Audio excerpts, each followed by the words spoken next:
Halo semua, salam sejahtera Malaysia. Selamat datang ke channel Fels Lifestyle. Hari ini kita digemparkan dengan satu keputusan dari Mahyadin dan juga satu keputusan dari bekas Ketua Penerangan Bersatu Wan Saiful Wanjan. Kedua-duanya adalah bersatu dan dari Perikatan Nasional. Dan seperti yang kita sudah sedia maklum, kedua-dua pemimpin ini menerima pertuduhan di mahkamah. Pada akhirnya, apa perkembangan terkini dari mereka berkenaan dengan kes mahkamah yang mereka hadapi hari ini? Akhirnya, Muhyiddin Yassin membuat satu pendedahan berkenaan dengan rasuah RM232,5 juta. Muhyiddin mohon kes dipindah ke Mahkamah Tinggi. Nah, untuk Wan Saiful Wanjan pula, saudara-saudara, tuan-tuan dan bapak semua, terkini perkembangan terkini berkenaan dengan pertuduhan yang diterima oleh ataupun kes rasuah Wan Saiful Wanjan. Akhirnya Wan Saiful Wanjan hantar surat kepada SPRM. Bekas Ketua Penerangan Bersatu Datuk Wan Saiful Wanjan menghantar surat kepada SPRM, Suruhanjaya Pencegahan Rasuah Malaysia, berhubung isu perundangan membabitkan dua pertuduhan rasuah yang dihadapinya. Peguam Amir Hamzah Arsyad mewakili Wan Saiful memaklumkan kepada Hakim Mahkamah Session Rozina Ayub bahawa pihaknya menyerahkan surat tersebut melalui email pada 2 Mei. Nah, saudara-saudara, tuan-tuan dan bapak semua, sebelum ini juga Mahyadin pernah membuat kenyataan bahawa ingin 4 pertuduhan, kalau saya tak silap, 4 pertuduhan ataupun beberapa pertuduhan supaya mungkin untuk dibatalkan. Hari ini pula mengikut sebuah artikel, bekas Ketua Penerangan Bersatu Datuk Wan Saiful Wanjan menghantar surat kepada SPRM. Dalam artikel ini, kami mahu pihak pendakwaan meneliti isu yang dibangkitkan dalam surat tersebut. Pihak pembelaan mengambil langkah yang sepatutnya kerana ia membabitkan pertuduhan yang akan dibicarakan di mahkamah. Untuk Muhyiddin Yassin pula, yaitu pengurusi Perikatan Nasional berkaitan dengan rasuah RM232,5 juta. Bekas Perdana Menteri Tan Sri Muhyiddin Yassin memohon supaya kes menggunakan kedudukan untuk suapan berjumlah RM232,5 juta bagi Parti Bersatu dan menerima wang daripada aktiviti haram yang dihadapinya dibicarakan di Mahkamah Tinggi.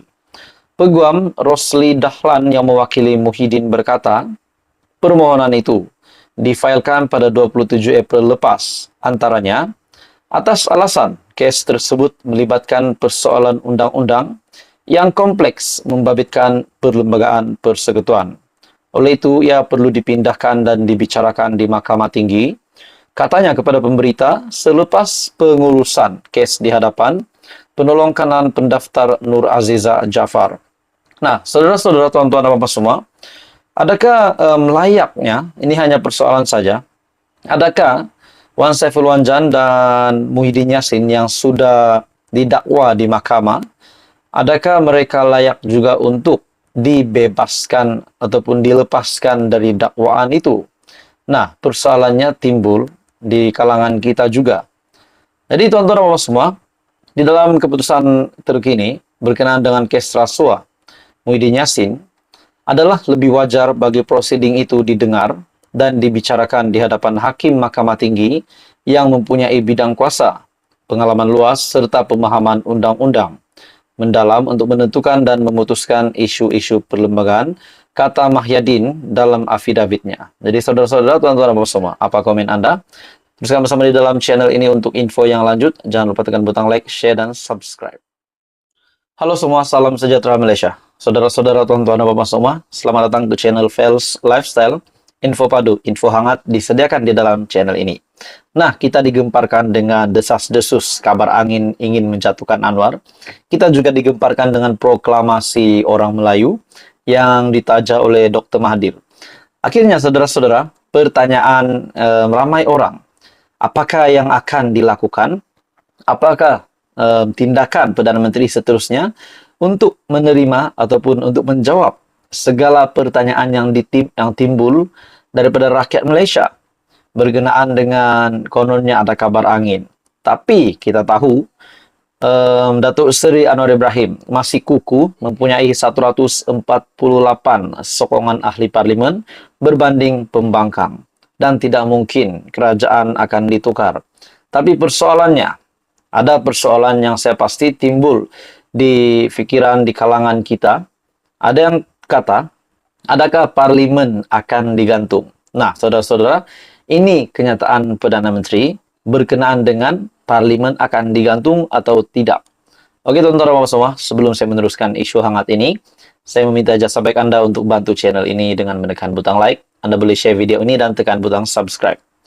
Dalam satu artikel, menurut Perdana Menteri Malaysia, Datuk Seri Anwar Ibrahim, saya tak akan gantung parlimen. Wow, ini pasti satu jawaban yang cukup jelas dan cukup untuk didengari, untuk membuat panas telinga kepada musuh-musuh Perdana Menteri di luar sana. Akhirnya, Perdana Menteri Datuk Seri Anwar Ibrahim menegaskan tidak akan menggantungkan parlimen, sebaliknya mencabar pembangkang supaya menghantar notis usul undi percaya terhadap Perdana Menteri di Dewan Rakyat. Perdana Menteri berkata, pembangkang boleh mengemukakan usul itu kepada Speaker Dewan Rakyat, Datuk Johari Abdul, dan beliau berjanji untuk berdepan usul itu pada persidangan parlimen yang akan bermula pada 22 Mei depan. Saya tidak akan gantung parlimen dan kita lawan di parlimen. Itu baru cara mentadbir. Sebab apa? Sebab saya mahu matikan keluh kesah soal kestabilan politik ini. Saya mahu matikan pertikaian mengenai jumlah sokongan Perdana Menteri, supaya semua boleh tumpu untuk menjaga nasib rakyat. Beliau juga berkata demikian ketika berucap pada Majlis Rumah Terbuka Aidilfitri Kerajaan Negeri Sembilan dan Malaysia Madani di Wisma Majlis Bandaraya Seremban. Hadir bersama Timbalan Perdana Menteri Datuk Seri Ahmad Zaid Hamidi dan Menteri Besar Negeri Sembilan Datuk Seri Aminuddin Harun. Mengikut peraturan mesyuarat Dewan Rakyat, sebarang notis usul kepada parlimen perlu diserahkan selewat-lewatnya 14 hari sebelum persidangan bermula. Ura-ura sebelum ini menyatakan kononnya pembangkang kini memperoleh sokongan 126 ahli parlimen sekaligus berupaya menggugat kedudukan kerajaan yang dipimpin Anwar. Dalam pada itu, Anwar yakin kerajaan kini stabil dan tidak mudah dijatuhkan. Tidak mudah dijatuhkan dengan tumpuan dan fokus seluruh anggota pentadbiran untuk memastikan ekonomi negara dapat dibangunkan, sekaligus membela nasib rakyat. Perdana Menteri berkata, dengan kestabilan politik itu, banyak pelaburan, termasuk yang membabitkan syarikat besar, akan melabur di negara dan limpahannya akan dirasai oleh rakyat. Jadi saudara-saudara, akhirnya tuan-tuan dan bapak semua, Perdana Menteri Malaysia kata, berkenaan dengan gantung parlimen, menurut Perdana Menteri, saya tak akan gantung parlimen.